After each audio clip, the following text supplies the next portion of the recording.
मोदी जी है तो मुमकिन है, या मोदी जी है तो मुमकिन है देश को चुनाव लगाने के लिए। हर कोई इकोनॉमिक सेक्टर में देश को कैसे कमजोर किया जाए, सिर्फ ये बात मोदी जी से जानना चाहिए। भारत का चौकीदार इतना चौकन्ना है कि आपका पैसा बैंक में सुरक्षित नहीं है। भारत का बैंक को चुनाव लगाकर कैसे गुजराती वाले देश छोड़ के भाग रहे हैं, ये सब हो रहा है चौकीदार का नाक का नीचे पर।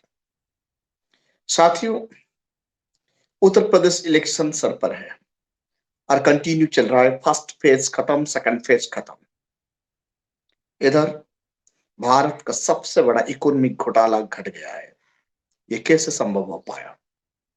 एबीजी शिपिंग कंपनी और शिपयार्ड प्राइवेट लिमिटेड कंपनी है, जिस कंपनी के बारे खुद भारत का प्रधान सेवक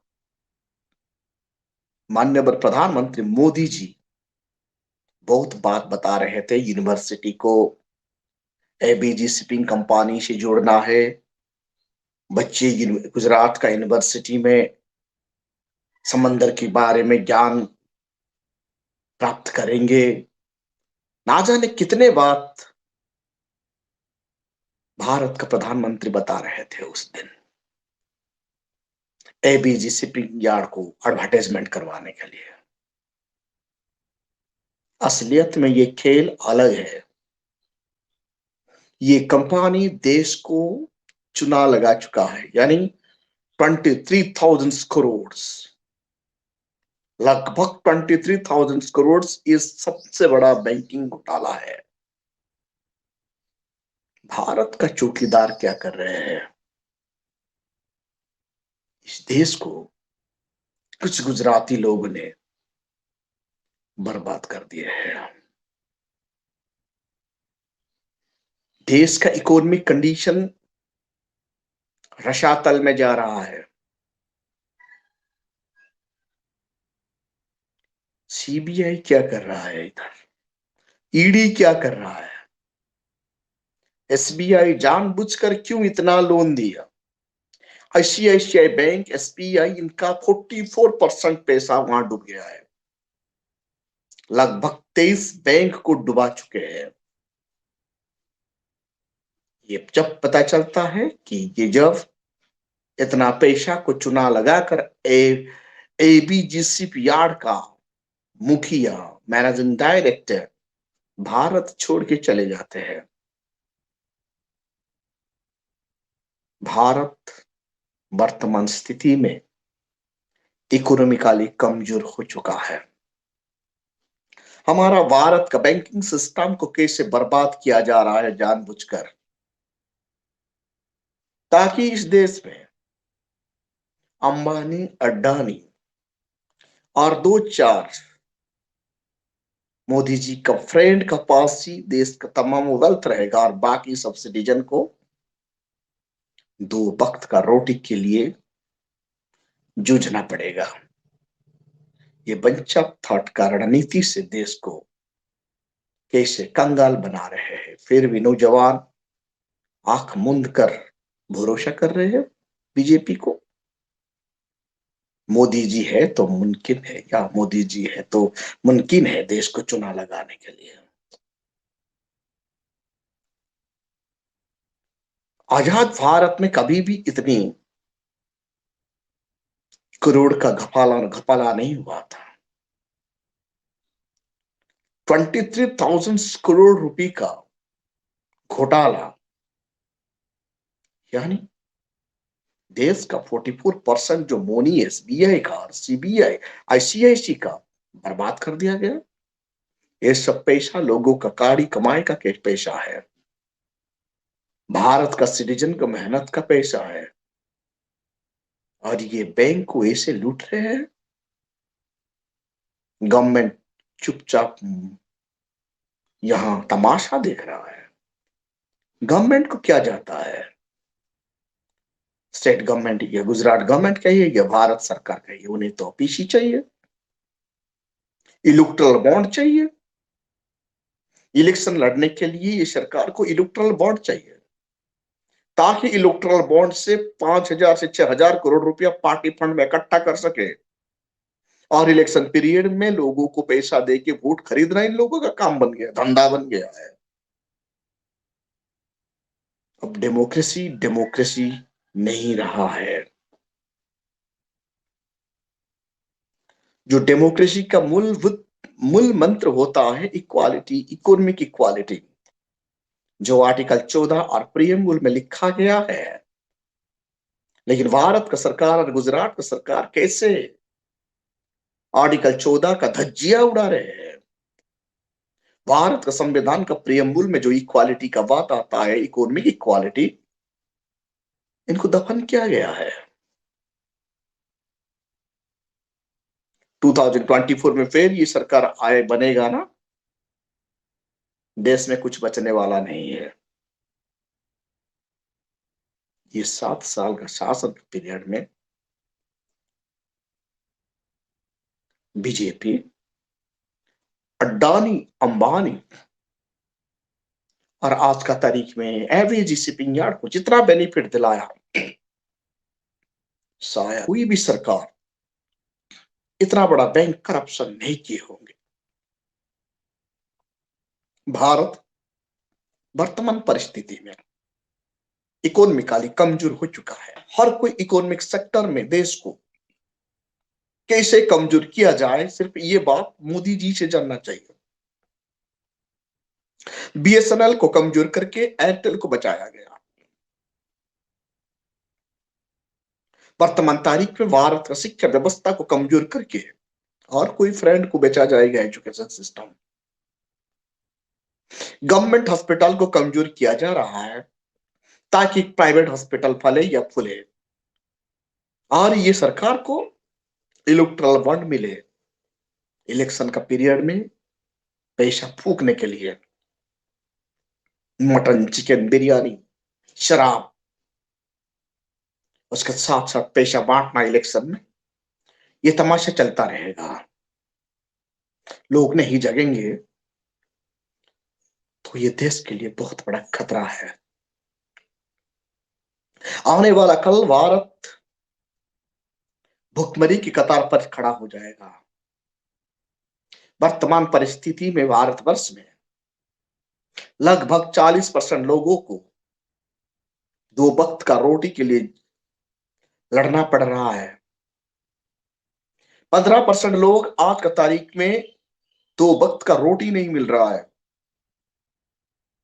75% लोग आज का तारीख में गरीब का सीमा रेखा का नीचे आ चुके हैं। मिडिल क्लास फैमिली कुछ बोल नहीं पा रहा है, कुछ कर नहीं पा रहा है। वो चुपचाप बैठ गया है।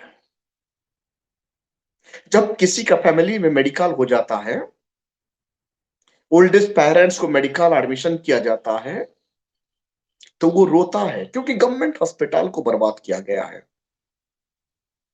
गरीब लोग, मिडिल क्लास फैमिली का लोग गवर्नमेंट हॉस्पिटल को डिपेंड करते हैं। लेकिन वर्तमान बीजेपी सरकार, जहां जहां बीजेपी का शासन चल रहा है, केंद्र सरकार और स्टेट सरकार में मेडिकल बिल्कुल खस्ता हाल बन चुका है। ऐसे ही बैंकिंग सिस्टम को आज डुबोया जा रहा है। यहां कोई भी सिटीजन का पैसा सेफ नहीं है क्योंकि हमारा चौकीदार इतना चौकन्ना है। भारत का चौकीदार इतना चौकन्ना है कि आपका पैसा बैंक में सुरक्षित नहीं है। लाइफ इंश्योरेंस को भी डुबाया जा रहा है।